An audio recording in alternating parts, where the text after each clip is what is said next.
Hello friends, welcome back to my YouTube channel. कैसे हैं आप सब। तो आज हम करवा चौथ की कहानियाँ बताएंगे। करवा चौथ की एक नहीं बल्कि 4 लोक कथाएँ प्रचलित हैं जो हम एक एक करके आपको बताएंगे। तो चलिए वीडियो स्टार्ट करते हैं।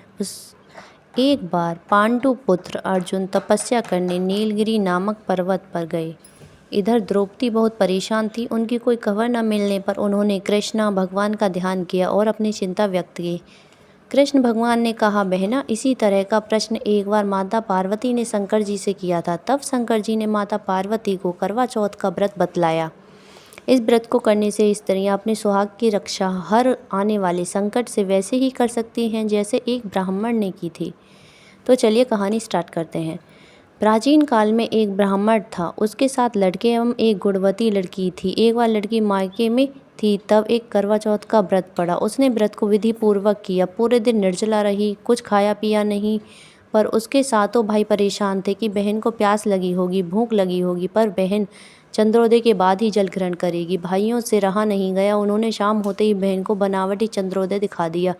एक भाई पीपल की पेड़ पर छलनी लेकर चढ़ गया और दीपक जलाकर छलनी से रोशनी उत्पन्न कर दी। तभी दूसरे भाई ने नीचे से बहन को आवाज़ दी, देखो बहन, चंद्रमा निकल आया, पूजन कर भोजन ग्रहण करो। बहन ने भोजन ग्रहण किया। भोजन ग्रहण करते ही उसके पति की मृत्यु हो गई। अब वह दुखी हो विलाप करने लगी। तभी वहाँ से रानी इंद्राणी निकल रही थी। उनसे उसका दुख न देखा गया। ब्राह्मण कन्या ने उनके पैर पकड़ लिए और अपने दुख का कारण पूछा। तब इंद्राणी ने बताया, तूने बिना चंद्र दर्शन किए करवा चौथ का व्रत तोड़ दिया, इसीलिए यह कष्ट मिला। अब तू वर्ष भर की करवा चौथ का व्रत नियम पूर्वक करना तो तेरा पति जीवित हो जाएगा। उसने इंद्राणी के कहे अनुसार चौथ व्रत किया तो पुण्य सौभाग्यवती हो गई। इसीलिए प्रत्येक स्त्री को अपने पति की दीर्घायु के लिए यह व्रत करना चाहिए। द्रौपदी ने यह व्रत किया और अर्जुन सकुशल मनोवांछित फल प्राप्त कर वापस लौट आई। तभी से अपने अखंड सुहाग के लिए हिंदू महिलाएं करवा चौथ व्रत करती हैं। नंबर 2, करवा चौथ की पौराणिक व्रत कथा। बहुत समय पहले की बात है। एक साहूकार के 7 बेटे और उनकी एक बहन करवा थी। सभी सातों भाई अपनी बहन से बहुत प्यार करते थे, यहाँ तक कि वे पहले उसे खाना खिलाते और बाद में स्वयं खाते थे। एक बार उनकी बहन ससुराल से मायके आई हुई थी।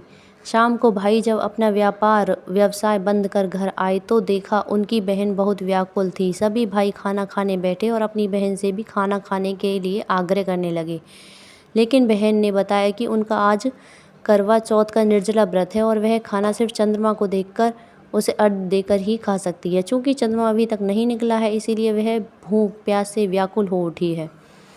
सबसे छोटे भाई को अपनी बहन की हालत देखी नहीं जाती और वह दूर पीपल के पेड़ पर एक दीपक जलाकर चलनी की ओट में रख देता है और दूर से देखने पर वह ऐसा प्रतीत होता है कि जैसे चतुर्थी का चांद उदित हो रहा हो। इसके बाद भाई अपनी बहन को बताता है कि चांद निकल आया है, तुम उसे अर्घ्य देने के बाद भोजन कर सकती हो। बहन खुशी के मारे सीढ़ियों पर चढ़कर चांद को देखती है और उसे अर्घ्य देकर खाना खाने बैठ जाती है। वह पहला टुकड़ा मुंह में डालती है तो उसे छींक आ जाती है, दूसरा टुकड़ा डालती है तो उसमें बाल निकल आता है और जैसे ही तीसरा टुकड़ा मुंह में डालने की कोशिश करती है तो उसके पति की मृत्यु का समाचार उसे मिलता है। वह बौखला जाती है। उसकी भाभी उसे सच्चाई से अवगत कराती हैं कि उसके साथ ऐसा क्यों हुआ। करवा चौथ का व्रत गलत तरीके से टूटने के कारण देवता उससे नाराज हो गए और उन्होंने ऐसा किया। सच्चाई जानने के बाद करवा निश्चय करती है कि वह अपने पति का अंतिम संस्कार नहीं होने देगी और अपने सतीत्व से उन्हें पुनर्जीवित दिलाकर रहेगी। वह पूरे 1 साल तक अपने पति के शव के पास बैठी रहती है, उसकी देखभाल करती है, उसके ऊपर उगने वाली सुईनुमा घास को वह एकत्रित करती जाती है। 1 साल बाद फिर करवा चौथ का दिन आता है। उसकी सभी भाभियाँ करवा चौथ का व्रत रखती हैं। जब भाभियाँ उससे आशीर्वाद लेने आती हैं तो वह प्रत्येक भाभी से, यम सुई ले लो, पिए सुई दे दो, मुझे भी अपनी जैसी सुहागिन बना दो, ऐसा आग्रह करती है। लेकिन हर बार भाभी उसे अगली भाभी से आग्रह करने का कहकर चली जाती हैं। इस प्रकार जब छठे नंबर की भाभी आती है तो करवा उससे भी यही बात दोहराती है। यह भाभी उसे बताती है कि चूंकि सबसे छोटे भाई की वजह से उसका व्रत टूटा था, अतः उसकी पत्नी में ही शक्ति है कि वह तुम्हारे पति को दोबारा जीवित कर सकती है। इसीलिए जब वह आए तो तुम उसे पकड़ लेना और जब तक वह तुम्हारे पति को जिंदा ना कर दे उसे नहीं छोड़ना। ऐसा कहकर वह चली जाती है।